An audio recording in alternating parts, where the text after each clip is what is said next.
Hey, man. Yes. Naona kumekucha asubuhi. Good morning. Morning, how are you? I'm good. Naona uko busy kumekucha, lakini naona mara uko busy. Hapa unafanya nini? Hapa nilikopa naandaa shimo kwa ajili ya kupanda mbegu za papai. Mbegu za papai? Ndio. Okay.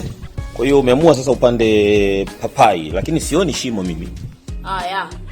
Nilichimba ile shimo lakini nimeweka mbolea, nikaweka udongo, nikachanganya, alafu nikaongeza tena udongo, ndipo naona shimo kama alionekani vizuri.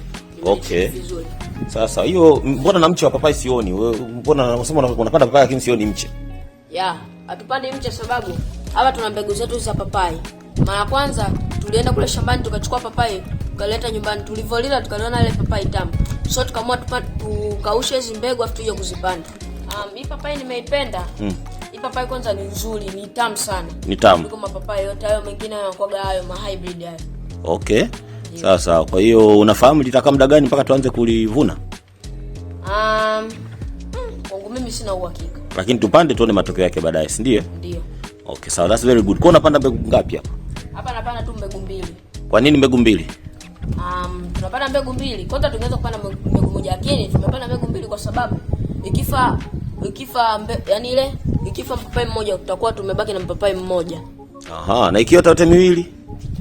Tutachukua ule mmoja tutahamishia kwenye shimo jingine. Okay, sawa. Sawa, all the best. Hebu panda basi. Panda papai yako. This is very impressive. Kwa hiyo hii mbegu maana imetengeneza nyinyi wenyewe, si ndio? Ndio. Okay. Kwa kama kawaida tukiona kuna tunda zuri tumeliona mahali, tumekula, tukiona ni tamu tunachukua mbegu tunapanda. Ndio. Okay. Kwa sisi tutakuwa tunakula matunda matamu tupu, si ndio? Ndio. Okay, that's good. Sawa basi, I wish you all the best. Thank you. Bye.